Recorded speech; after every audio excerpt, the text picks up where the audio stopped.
Olá pessoal, bem-vindos a mais um 5 Minutes PM Podcast. Hoje eu queria atender a um pedido de podcast que me sugeriu um tema: como avaliar uma oportunidade de trabalho em gerenciamento de projetos. É lógico que quando a gente fala em trabalho, a gente fala em emprego, a gente fala em dinheiro, é tudo muito difícil da gente contextualizar, porque cada pessoa tem o seu padrão, né? Cada um tem o seu conjunto de valores, tem pessoas que são mais movidas pelo dinheiro, tem pessoas que são menos movidas pelo dinheiro, mais movidas por outras coisas. Então eu queria tentar colocar aqui a minha opinião, por favor, né? Esse podcast é a minha opinião pessoal sobre o assunto, mas como é que eu avaliaria uma oportunidade em gerenciamento de projetos, né? Claro que vocês vão ver que muitas das considerações que eu vou fazer são para qualquer tipo de oportunidade, mas eu vou tentar ser específico um pouquinho em gerenciamento de projetos. Bem, é óbvio e claro de que uma das coisas que a gente precisa avaliar é o salário, a remuneração, a gente ter uma remuneração competitiva, etc. Por que eu queria começar falando de salário? Porque as pessoas acham que remuneração é tudo. Não. Remuneração é um tópico importante. E por que eu quis falar numa remuneração competitiva? Você tem que tomar igual cuidado quando você recebe uma oportunidade com a remuneração muito ruim e com a remuneração muito boa. Porque quando a remuneração é acima das médias de mercado, ou quando a remuneração está fora de um padrão normal de mercado, ela pode ser igualmente ruim. Será que aquelas pessoas estão entendendo exatamente o valor daquele trabalho? Então, se você recebe uma proposta muito fora de qualquer proposta de mercado, você tem que se preocupar da mesma forma quando você recebe uma proposta muito ruim. Por quê? Porque às vezes, né, pessoal, não existe muita mágica no mercado.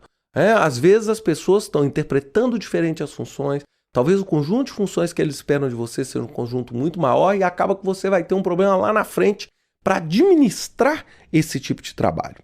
A segunda coisa, depois da gente avaliar salário, remuneração, é quem está por trás. É com quem eu vou trabalhar. Que tipo de empresa? E não é só o fato de ser uma empresa grande ou ser uma empresa pequena, não. Mas que oportunidades em gerenciamento de projetos estão por trás dessa empresa?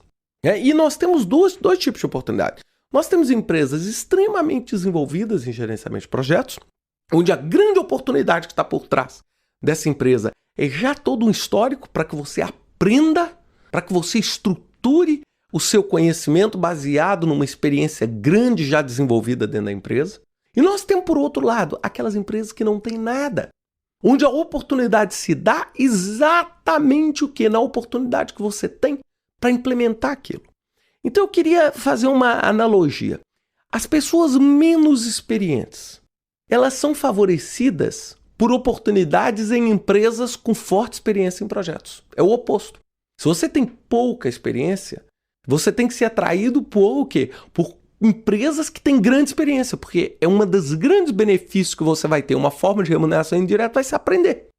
Por outro lado, as pessoas mais experientes, elas são mais atraídas, por quê? Por empresas menos experientes. Por quê? Porque é a oportunidade que elas têm de aplicar e de criar esse trabalho. Olha só como é que é interessante, ou seja, normalmente as pessoas mais experientes, elas não necessariamente são motivadas por empresas muito experientes em projetos. Então a gente precisa entender esse aspecto. Voltando também à empresa, você tem que entender a área da empresa. E aí também nós temos duas considerações opostas. Tem muita gente que é fortemente influenciado por se manter dentro da própria área. Ou seja, se eu sou um profissional de tecnologia, empresas de tecnologia me atraem mais. Por outro lado, eu estou vendo uma crescente movimento, eu já falei em outros podcasts, do quê? De pessoas buscando áreas diferentes para desenvolver novas habilidades. Então isso é muito interessante a gente ter esses dois lados. Então eu, por exemplo, sou fortemente motivado por trabalhar em clientes, em segmentos que eu não atuei anteriormente. Por quê? Porque isso constrói para mim novos aprendizados. Isso constrói para mim novos aprendizados. Ou seja, eu trabalhar numa empresa ou num tipo de processo que eu nunca trabalhei antes. Isso me ajuda e isso me motiva. Perceberam? Então, olha só, não são só essas dimensões. Outra dimensão que vocês precisam pensar é no futuro, na carreira, ou seja, como é que vai funcionar o meu trabalho em gerenciamento de projetos dentro dessa organização.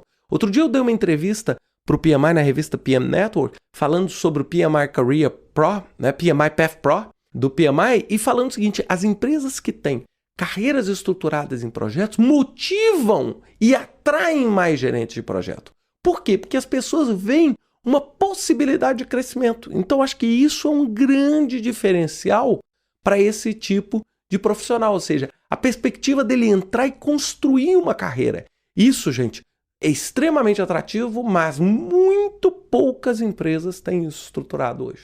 Muito poucas empresas têm esse plano de carreira estruturado. Então, como vocês viram, escolher uma oportunidade, principalmente hoje no Brasil, onde nós temos várias oportunidades acontecendo, não é uma tarefa fácil e envolve um risco.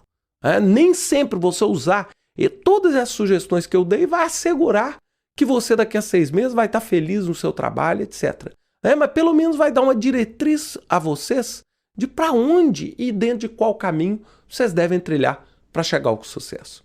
Bem, espero que vocês tenham gostado desse podcast. Até semana que vem com mais um 5 Minutes PM Podcast. Até lá!